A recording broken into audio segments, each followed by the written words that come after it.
everyone, and welcome to Circular City Week, and of course to this very anticipated event hosted by Lenzing on circular collaborations for change. From the bottom of our hearts at the Circular City team, we've been super excited and welcoming everyone to present some really cool initiatives and changes and really progressing the circular economy.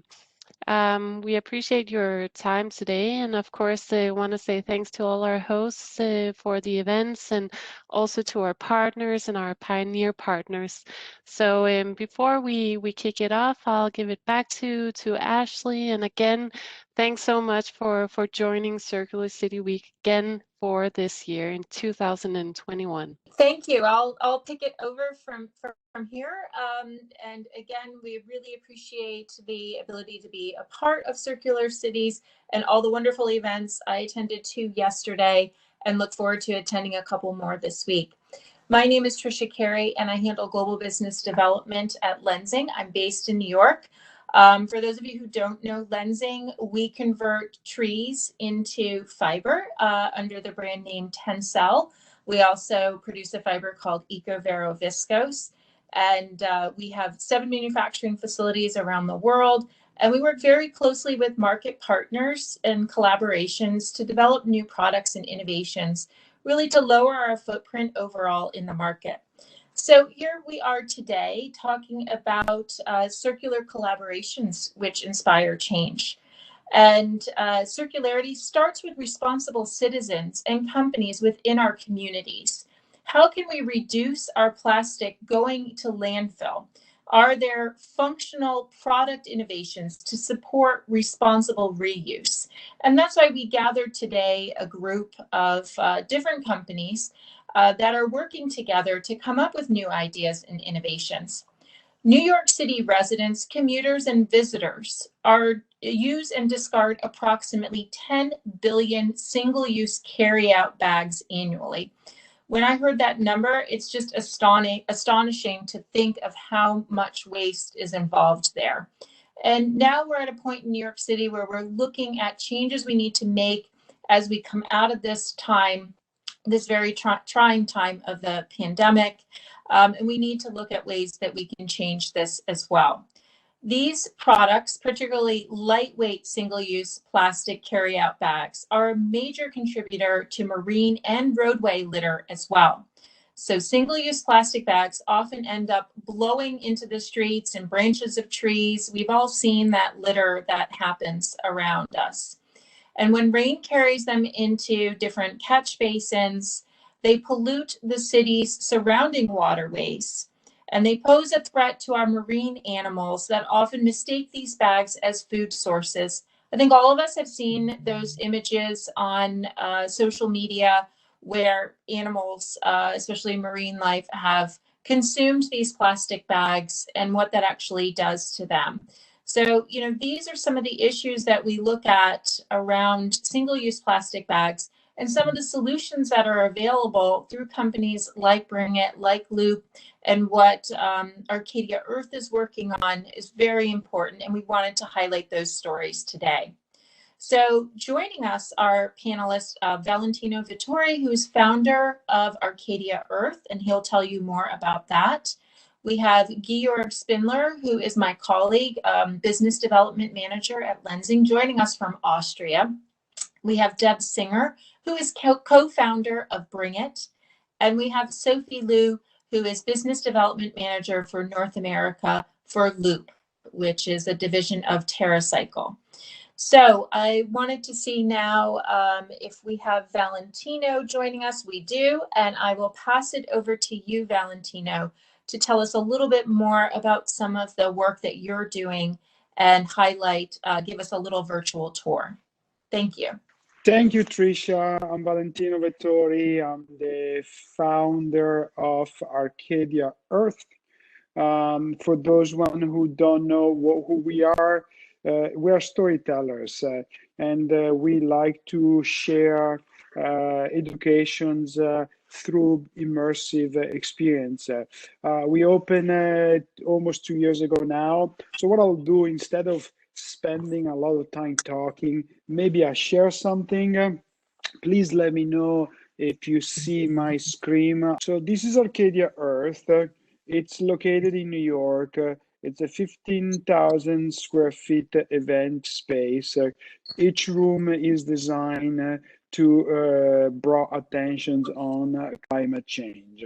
So, for example, when you enter, everything is created with recyclable and upcyclable material, and inside each room, we have a wall where we try to deliver two messages: a did you know, and you can help.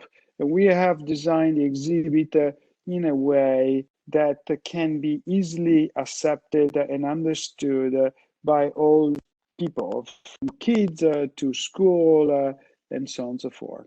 It's a collective of artists, and we collaborate with the United Nations, the Department of Education, and also, as we know, Tencel has been one of our partners in the creations of Educational Talk. Particularly, right, so this is a little bit of the preview, I will call it so, you know? So now I'm going to stop. Thanks, Valentino. I take it from here. So first of all, a warm welcome from my side, from Austria. It's an honor to be here. It's the land of the cows and the mountains. It's not the land of the kangaroos. We are often taken for Australia, but it's actually Austria why I'm sending from. And today I try a new format. I will take you to my kitchen and I want to show you a wonderful picture. So I will change now to my camera. I hope you see it. Yes, you can. So we are going to my kitchen. This is small Georg, just for you to let you know. Wonderful hair. Not anymore, but welcome to my kitchen. Today, you know, I want to make a tomato salad. And what is a tomato salad without really beautiful bio-based red onions? And what you see here is the typical packaging that onions are usually sold here in Europe. And it's a so-called plastic netting. So it's made from mainly polyprop and sometimes PLA, sometimes polyester, but mainly polyprop. So it's fossil fuel based. The bad thing about it, I mean, the netting keeps the food fresh, but of course I have to separate the netting and I have to recycle it. I mean, I don't know why, but we or someone didn't came up earlier with it, but we found a wonderful product made from our fibers that you see here, and I think you see already the difference. It looks completely different to a plastic netting, but this netting is actually made from 100% wood.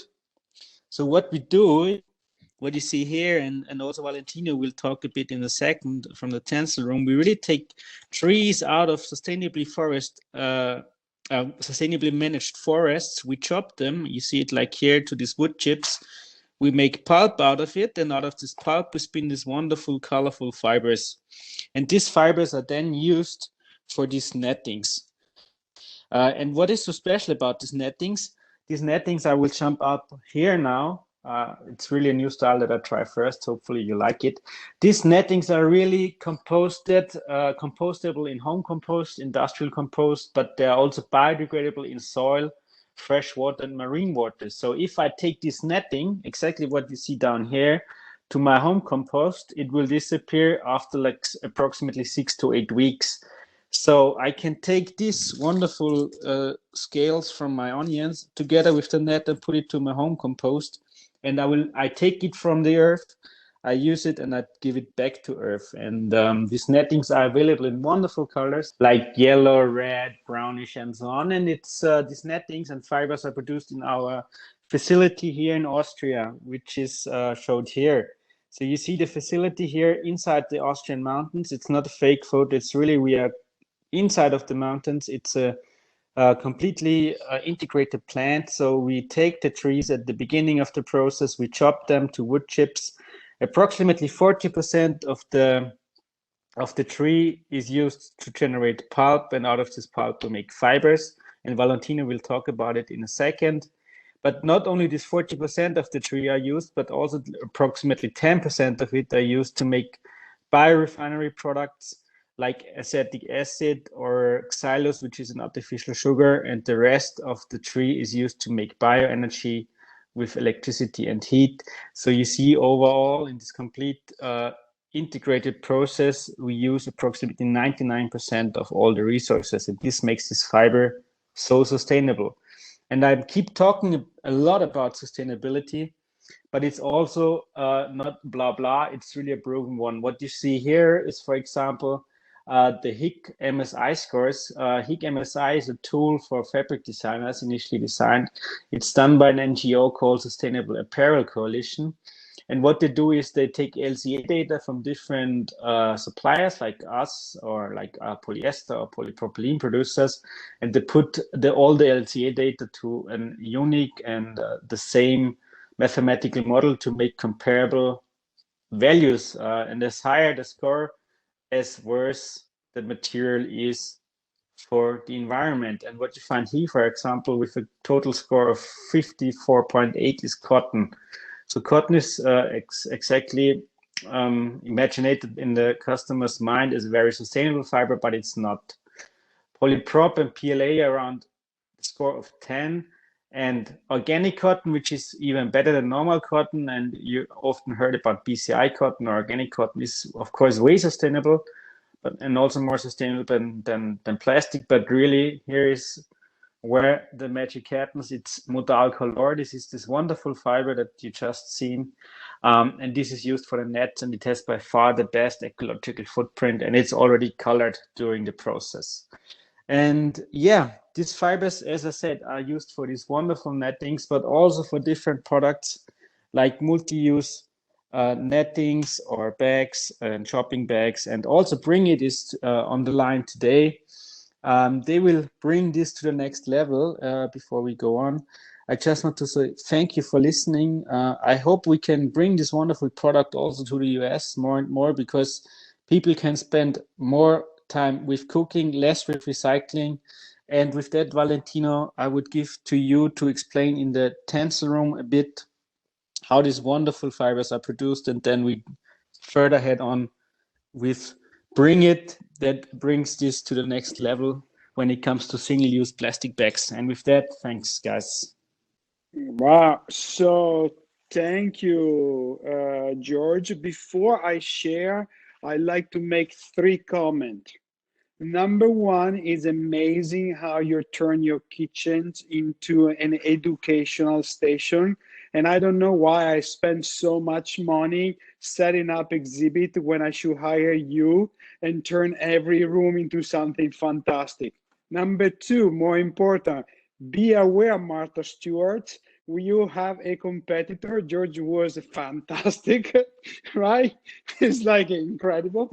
3, I like, before we go into the concept of tensile, to tag along, not pig on, onto the concept of the plastic bag, right? Because maybe we don't understand the extreme consequence of not using such a sustainable material and stick around with the old-fashioned plastic bag. So what we do at Arcadia, we're trying to explain why not to use plastic and why these innovations of tensors are essential. To begin with, I'll start where I left. We have created this collaborations with the artist Bastia. Loading. And so where I left before, it was literally at the beginning of this room. We call it a plastic cave, or the rainbow cave, in lieu of the amount of plastic that we use in New York State. This cave is designed with 44,000 plastic bags. They are all actually used at a recycling center. The artist Bastia did a tremendous job, and represent the amount of plastic bag that we use in New York State every minute. In fact, in New York, we use some 20 past billion plastic bag a year, or 44,000. every minute. These bags, they are being used for 15 minutes and they don't decompose or biodegrade.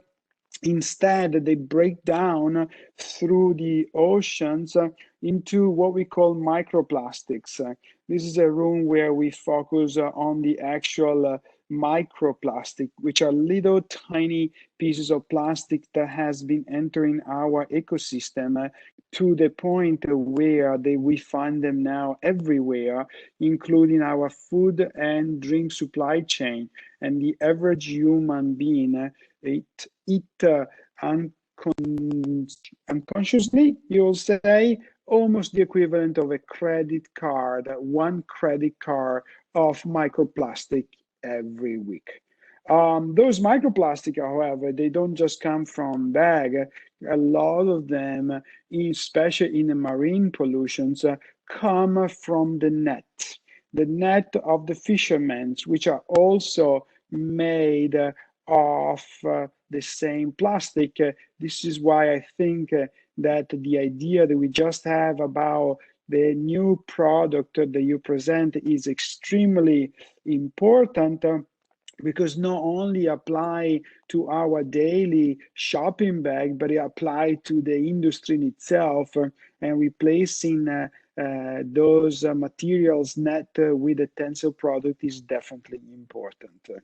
In our exhibit, we created a one room specifically in collaborations with the Tencel team, and in that sense, we called it, like it was more related at the time with the fashion industry and the yarn itself.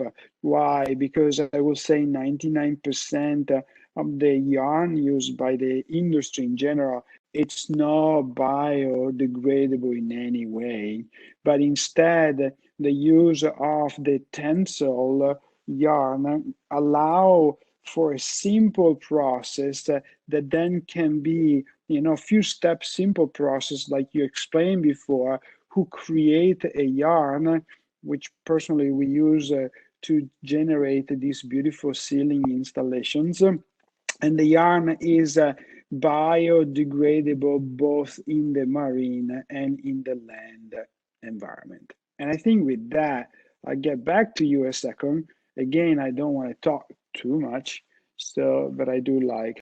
I think our next speaker, is it Deborah? Yes. Okay, great. I'm going to put your slides up, okay? Okay. Thank you. Before she gets those up, so I just wanted to say thank you to Georg and Valentino for paving the way and doing such a brilliant job to explain about lensing fibers. It's super exciting, so thank you. So my name is Deb Singer, co-founder of BRINGiT, and just really thrilled to be here today with such an incredible group. The first slide that I have really speaks to plastic pollution and recycling, and the numbers are staggering and frightening. That only 7% of plastic that's ever been produced since the 1950s has gotten recycled. So that leaves 93% of a problem, which Valentino was speaking to before. And it gets even worse when we talk about single-use plastic bags. It's the number is 1%. So that means 99% of a plastic bag, their fate is gone to where Valentino was speaking about before. So 2007 was really where my sustainability journey started when I was at Whole Foods. And so 2007, I was with Whole Foods, and we had this incredible opportunity to introduce the first ever reusable shopping bag that was made from recycled plastic bottles.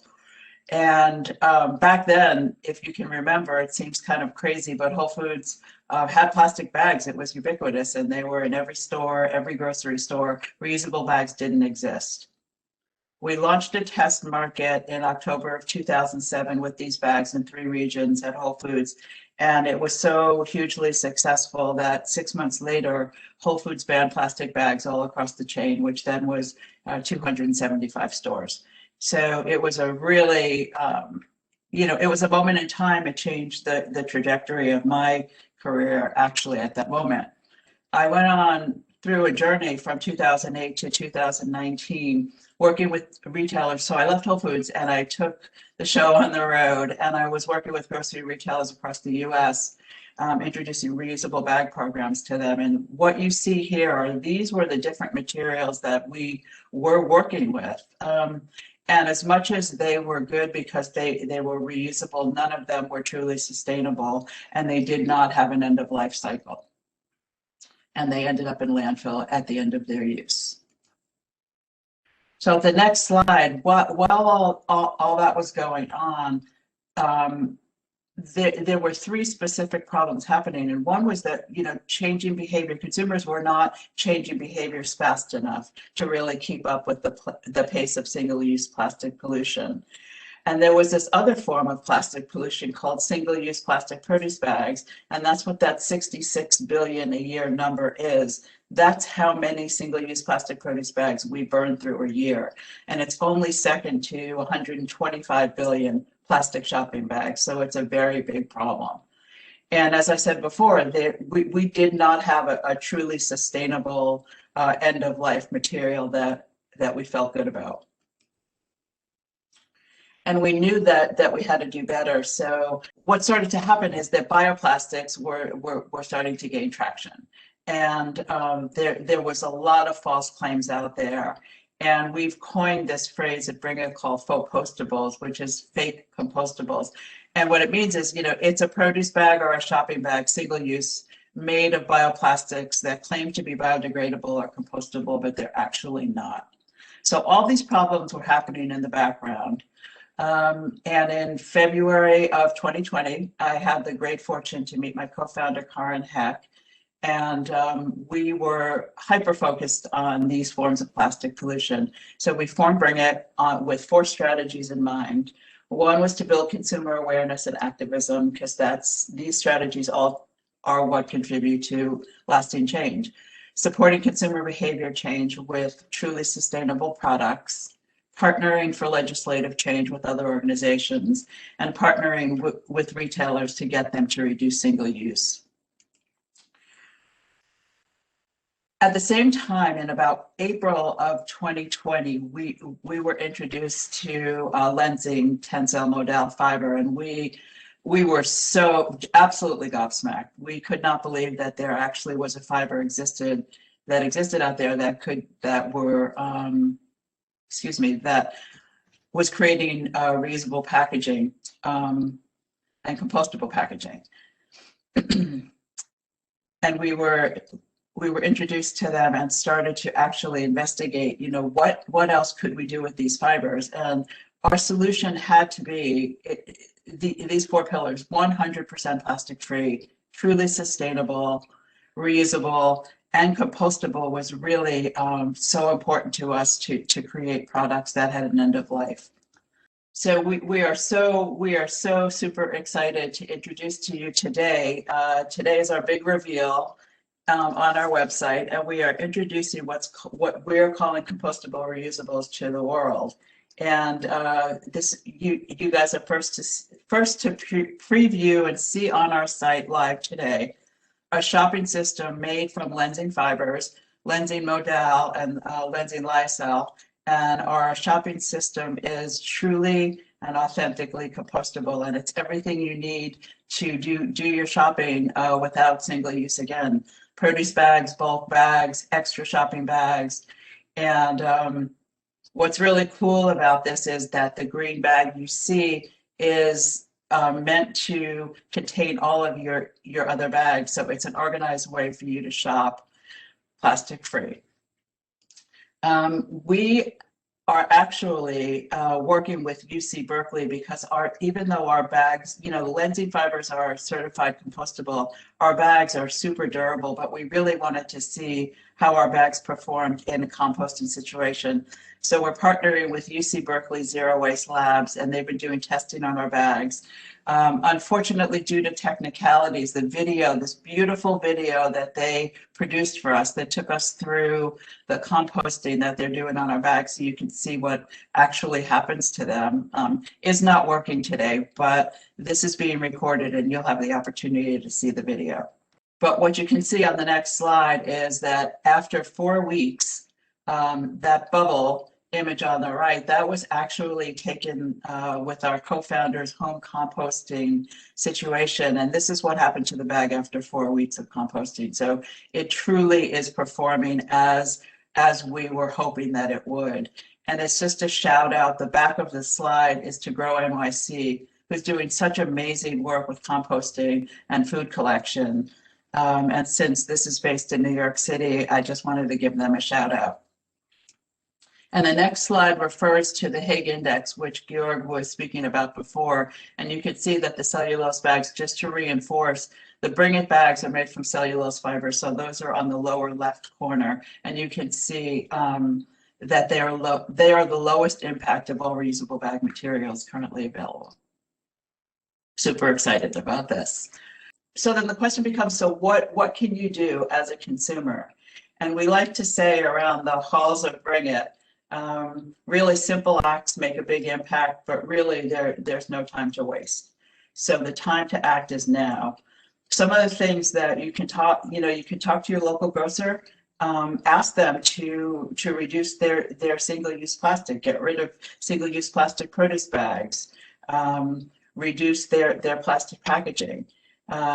You can use compostable reusables. You can go naked, and we don't mean that we want you to show up at the grocery store with no clothes on. What we mean is that, you know, not every single piece of food needs to go into a bag. So where you can reduce, do that. And then on the next slide, we'll take you through 2 actions that you can take as a consumer. We've launched a petition to Whole Foods, and it's on our website, bringit.org/petition, asking Whole Foods to reduce their single-use packaging in the produce department. Because during COVID, it was bad before COVID, but now through COVID, their single-use plastic packaging has skyrocketed. On the right, there is a very, very large, the most comprehensive bill ever that's been, and it's headed to Washington this week, hitting directly on single-use plastic pollution. And it's a very important bill, and it's very big, so you can support it, call your local representatives, but that link will take you there. So, you know, we need lasting change. It takes many, many villages. You can visit us on bringit.org. And also you can view our shopping site today, which we're pretty excited about, bringit.org/shop all, and you'll have this in the deck. And, visit us on our social channels. We're on Facebook, Instagram, Twitter, LinkedIn, YouTube. And just thank you so much for the opportunity really to talk about this today. And now I'm going to pass the mic on to Sophie. You're up next, or Valentino? Yeah, Valentino. Valentino's next. Okay. Thanks, everybody. Hey, thank you. Incredible. And I wonder, like we're about to open, there were a few locations. And as I think in the past I was mentioning, I love to get some of those bags because, I think everything boiled down at the end on us, right? Individual people needs to change behavior. And theoretically, and I'm just saying before I'll show you actually the last 2 rooms for me was important. I know that everybody's waiting for the big industry to change, and we blame the other about like, well, if the supermarket is not giving me the bag, then what can I do? But in the opposite side, I still remember 15 years ago now in New York City, a group of kids with tons of tattoos and weird haircut, we call them hipster. They realized and they said like, no, I'm not buying product unless that is organic. And before you know, they did change the industry, and now you even find the word organic is being abused and slapped on things just because it sells. So it is not true that we gotta wait for the industry to change. It is us that we can demand that change, right? And see, like the hipster, we need to make a vow. So what I wanted to do is I want to share something, but I need to be made host for a second. At the exit of the exhibit, we have this room, which was also creating collaboration with Kate and Katie. We call it the Vow Tunnel. Okay, sorry. Look, it's fun to play with these things, but then you get lost inside all the room. There we go. I think it's this. And we call it the Vow Tunnel, where I am making a vow to make changes in my life. And we summarize down this little tunnel the 4 vows that are key to make a big changes.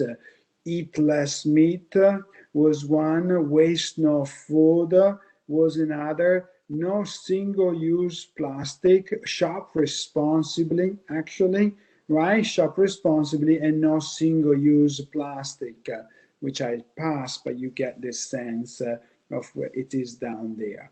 This 4 element was finally getting us into this, into the shop solution marketplace, where in fact your bags they have a place to be. And this is where there are solutions today. And in fact, your product or the Tencel product, in my opinion, represent the alternative of the don't do. These are the don't do. These are the do. Shop this way, not this way. Things are available. Let's stop blaming the industry and let's start doing our job. Perfect. So I'm Sophie. I work on the business development team at Loop. And a little bit about Loop and how it fits into the landscape here is that Loop is going to be a kind of different reuse option that we are expanding also in the grocery space. So when you're not purchasing produce and using the bags that Deb is trying to bring to life, Loop is working with brands on your regular packaged goods. And we are a part of our parent company, TerraCycle, which has been around for almost 20 years, working with consumer product brands to provide recycling for anything that you can't already recycle curbside. So supplementing the existing recycling system, trying to eliminate the idea of waste by providing recycling options for anywhere from cartons to flexible packaging, all the way to dirty diapers and cigarette butts. We're really an innovative recycling company to figure out how to recycle anything, because anything is technically recyclable. It's whether or not it's economical to recycle. So we'll work with brands and retailers to provide those options. And a couple of years ago, we wanted to see, what else can we do besides only trying to recycle the waste that we're already creating. And we wanted to work with brands and retailers and the existing system to design away from disposability as a whole. So no matter what material we're producing our products out of, what's really key is just lowering our consumption. So reusing packaging rather than buying packaging and throwing it away every single time. So Loop specifically is a global reuse platform where we're working with manufacturers and retailers to provide their products in reusable versions, and then working so that consumers are able to access this. So we're still quite new, but have been working a lot in the last 2 years to start bringing this to stores near you. And Loop's lesson around packaging is that packaging should be an asset, and it used to be an asset of our manufacturers. If you consider the milkman who used to deliver milk to consumers at home, you never really owned that milk bottle. You were always just sending back that milk packaging once you were done with the content inside. And because the manufacturer, the milk company, invested in that glass bottle, they wanted it to last as long as possible. If you break a glass bottle, that's a loss for the milk company. And so they're inherently invested in the durability of that packaging. If you fast forward to mid last century, we moved into this plastic and consumption economy and single-use economy where we turned packaging into something that we actually sold to the consumer. So as a consumer, I never really thought about this, which was the fact that every time I buy something, I'm actually paying for the packaging that it comes in without ever wanting to own that packaging. So a huge part of what we're purchasing is actually the packaging itself, and it's garbage from the start. Besides holding my product, I'm not trying to keep that packaging, and it automatically just becomes waste. And for the brand, rather than an asset like the milk bottle, packaging today, like a regular single-use milk carton or ice cream container, is a cost of goods sold to the manufacturer. It means that they purchase that packaging, but then they are selling it in full to the consumer. And so for that reason, and because it's single-use, they want to make that packaging as cheap as possible. So all those pasta jars and beverage containers that have gone from glass to plastic, from plastic to flex film, that is the trend of our packaging today. So with Loop, we're working with brands instead on not just transforming their packaging into reusable packaging, but also just creating packaging that is a better experience for the consumer. So one of our examples is an early partner of ours, Häagen-Dazs, actually worked to create a completely different ice cream pack with the consumer in mind. So you as the consumer may just be interested in this because it's a really cool pack and you want to purchase it. And it's easy and convenient for you to still purchase ice cream in packaging, and avoids you having to figure out your own packaging at home and tear it and bring it to the store, which means that more consumers have access to this version of reuse. And consumers are able to access products perhaps that are a bit more challenging to reuse. So ice cream would probably be one of those examples. Consumers are able to eat this ice cream out of the carton or out of this double-walled stainless steel container that Häagen-Dazs created.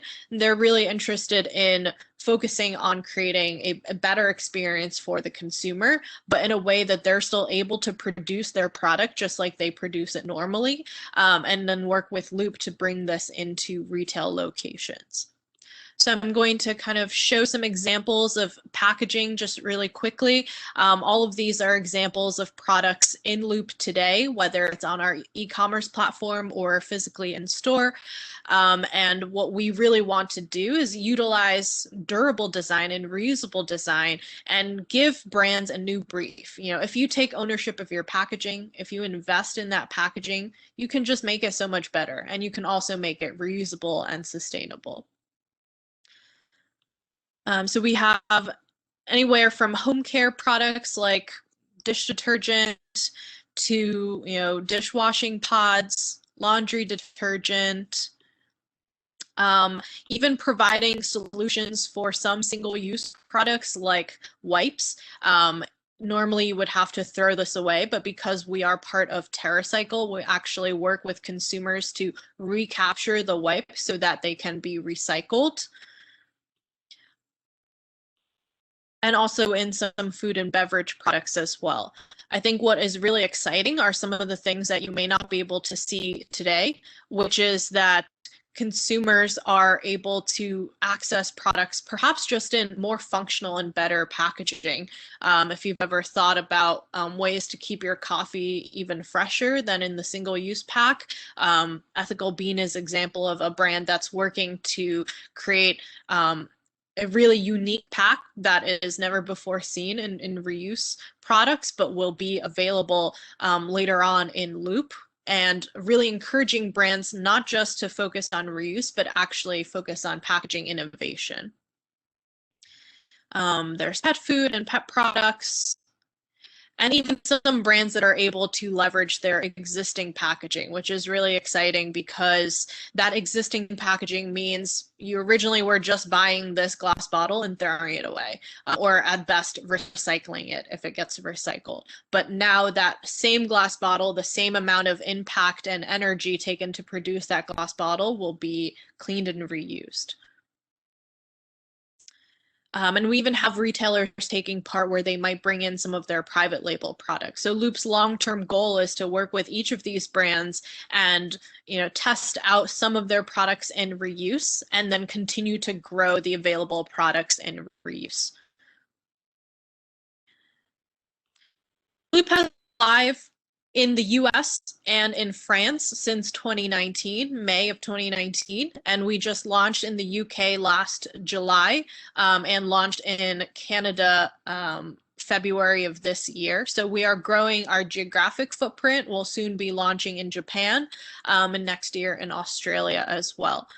Within each of these markets, one way to access Loop is through Loop's own e-commerce platform, which is a early test and learn platform for consumers to just get some of these products, become familiar with it, even offer feedback to the manufacturer so that they understand what's good about this packaging, what could be improved. And right now you could go to loopbyulta.com, which is our newest e-commerce site where consumers are able to access beauty products for one of our newer retail partners, Ulta, hoping to bring Loop into the beauty space and into their physical stores next year. Where Loop is in store already today is in Paris with our first retail partner, Carrefour. So we're in 10 physical store locations and they're launching 10 more by the end of the quarter, hoping to have upwards of 100 by the end of the year. And these are various sized Loop displays and Loop locations where consumers can access reusable product on shelf. It's communicated to them separately so that they understand this is not a single-use product. You need to take this home.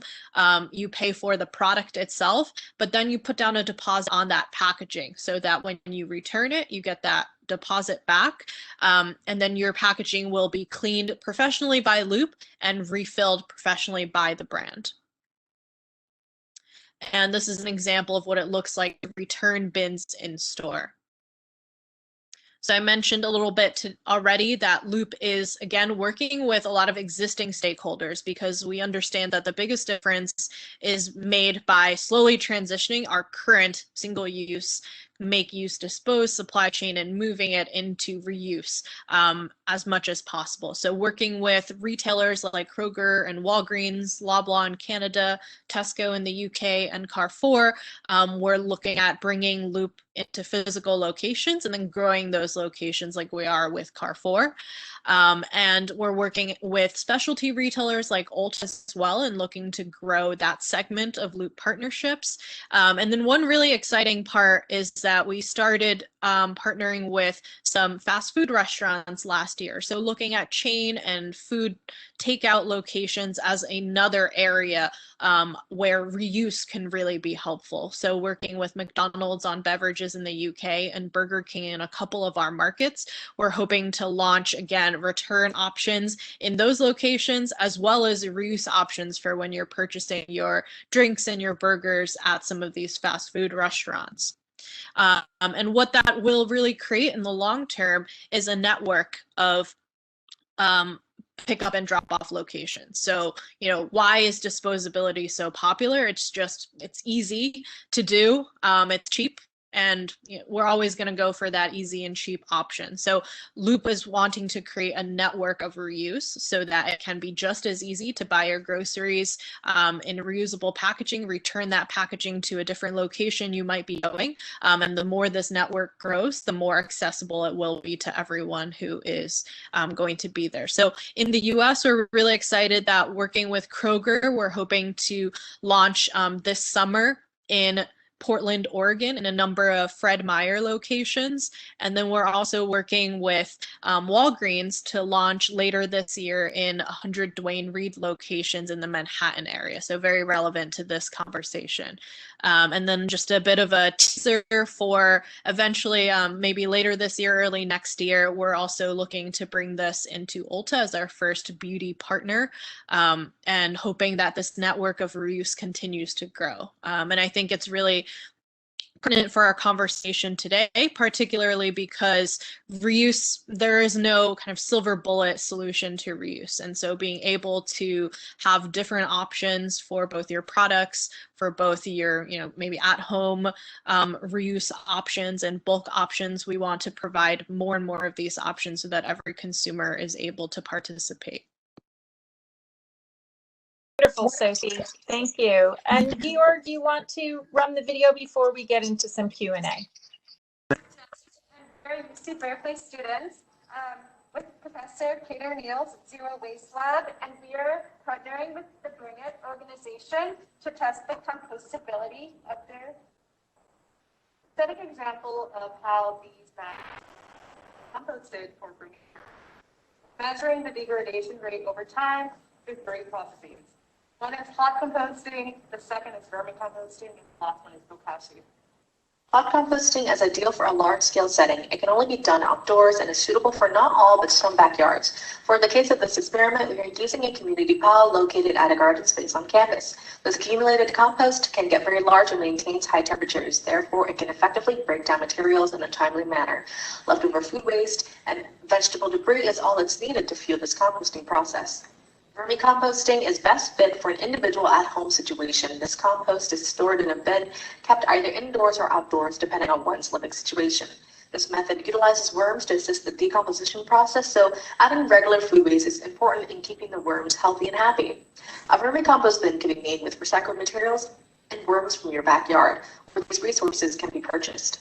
The bokashi method is a pre-composting step that loosely translates to fermented organic matter. So here your food waste is being pickled instead of completely breaking down. This method appeals to those living in an apartment with no outside space because there is no associated smell and your bin can be relatively small. There's one required purchase to complete this process. Bokashi bran is needed to layer with your food waste in order to initiate the fermentation.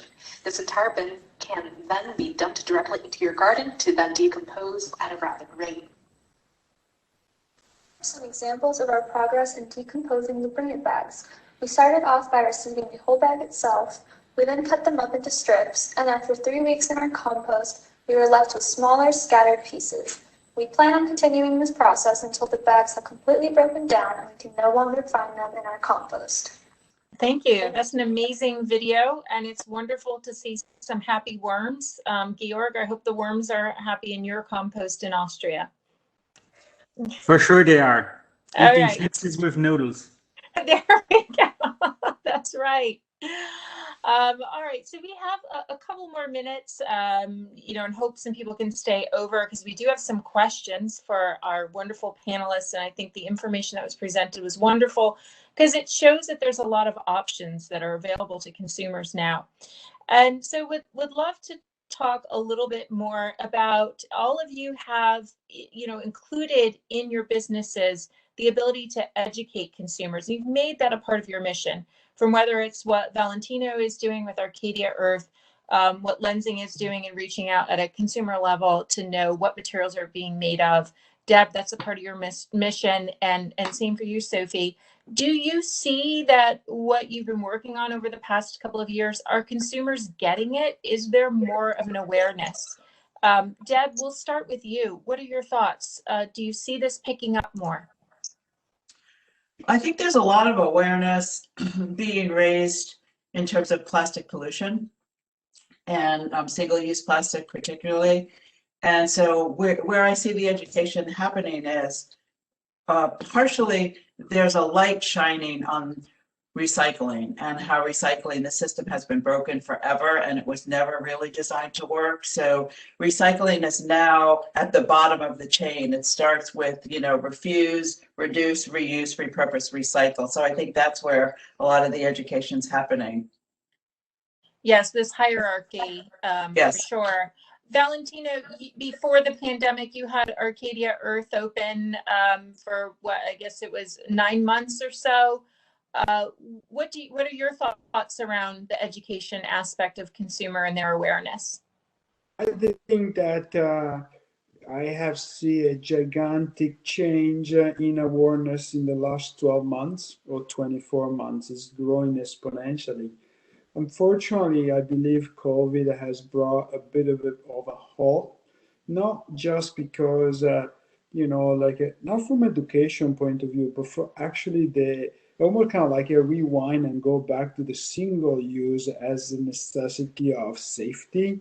In fact, at the time where everybody started to bring out their beautiful coffee cup, Starbucks says no more reusable, only one time. But that also, ironically, it put in perspective the importance of protecting this planet, because this is otherwise a future that is bringing us some new tricks like COVID. So in a way, I think people are getting back, and now that we are ready to go back to life again, the eager and of accepting this new sustainability will be massive.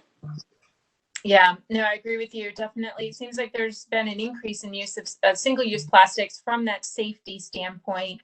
More takeout meals, all of that, like you said, the coffee cups.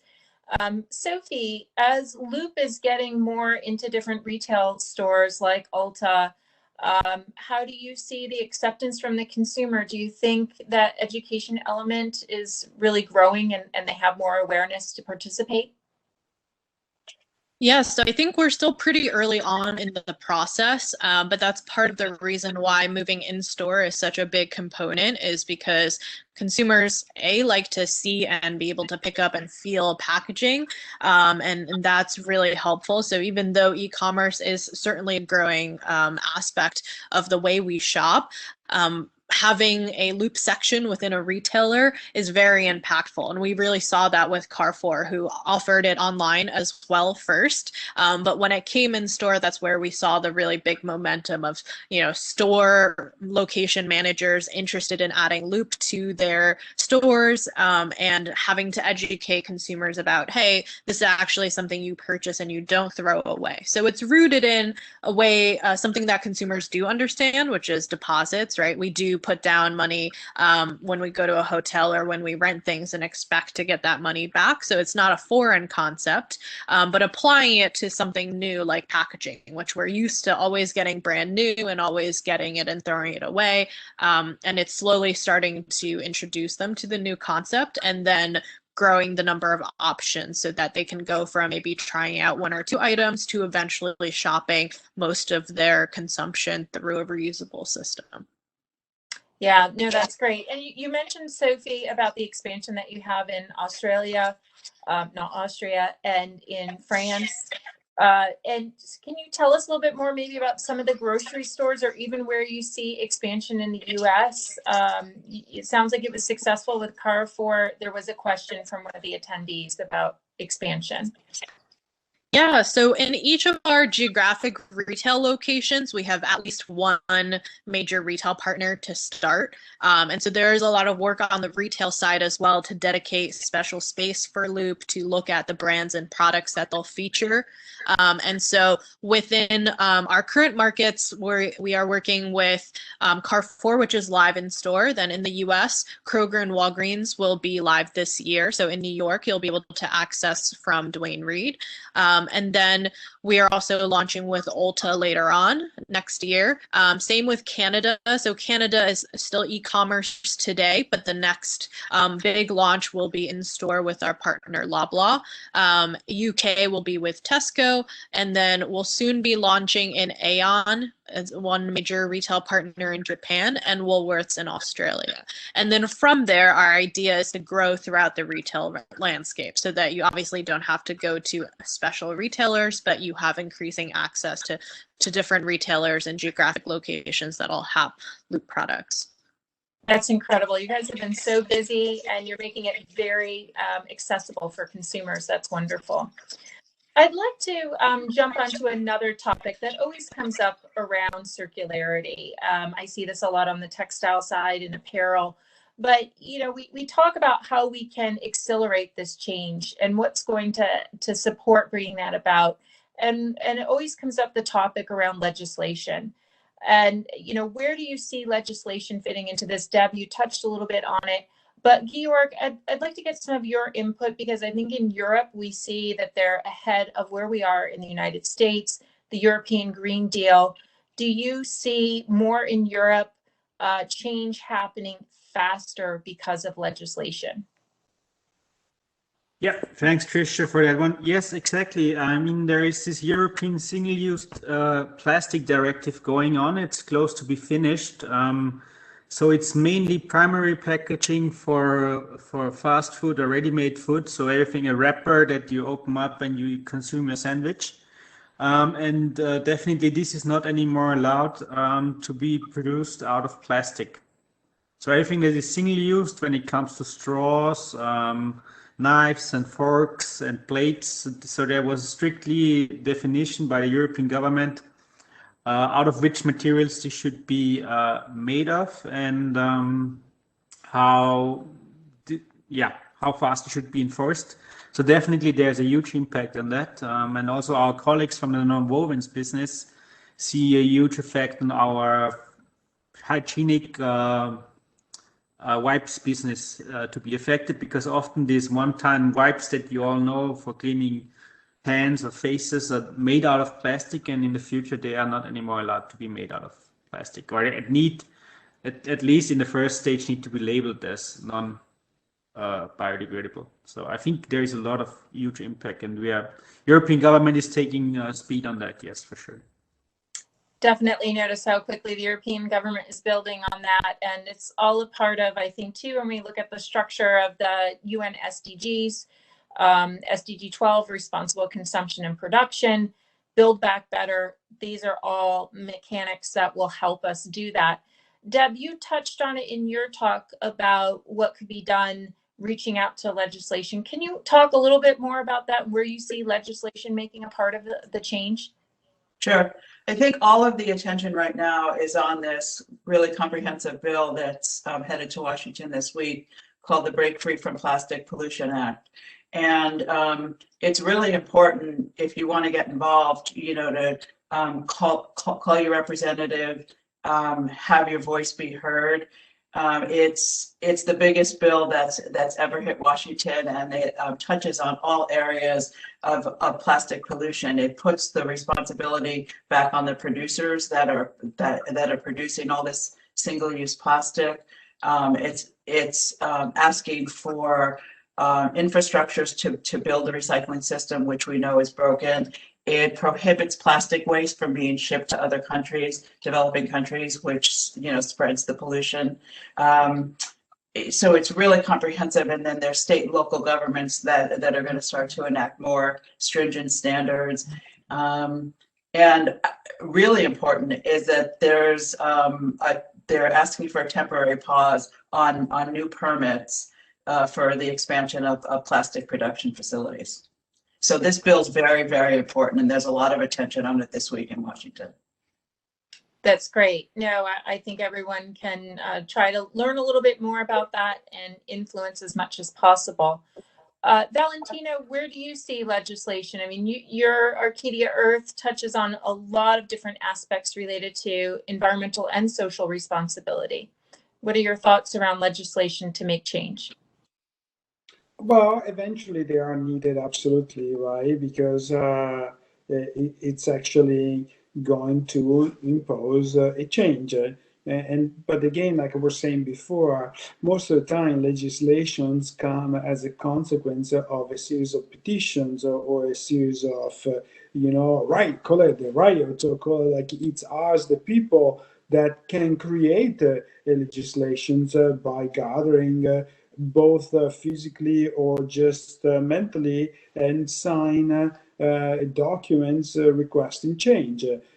So for me, for example, going forward in the exhibit, and we are now launching a multiverse in virtual reality, the idea is to allow people just to have access to their information, and so that they can actually make a choice of signing. Because here's another thing, like sometimes we don't know what's out there. We are now included. I mean, we the people. We're now kind of like exposed to, you know, there should be in Times Square or in Union Square, a beautiful place. We will all sign petitions. So why not, instead of just buying groceries? Yeah. No, I idea. wanted to quickly follow up on what Valentino says. I mean, what legislation is one thing, but basically plastic is not a bad material. I mean, Sophie's loop concept is proving that plastic is actually a wonderful material. It can be easily recycled. It can be reused many times. The things that have to be changed is the use, how humanity uses the plastic material, and not to change the material. That's the wrong way, because changing the material and again throwing everything into the sea and the ocean is the wrong way. It's I think that's also an important point. So humanity needs to change, but I definitely think that the right movement is there, and solutions are there. It's just us that need to change first before having our politicians change the legislation. Good point, Georg. I mean, we have a lot of packaging that's or containers that are already in our homes. How do we address that before we even just look at, okay, let's keep making more? Thanks all for joining. Thanks, Deb. Thanks, Sophie. Thanks, Valentino. Thanks. Also, thanks, Ashley, for behind the scenes management. I think, as I said before, solutions are there. We all have a mission. We all speak sustainability in this round, and we hope that some of the solutions also find you.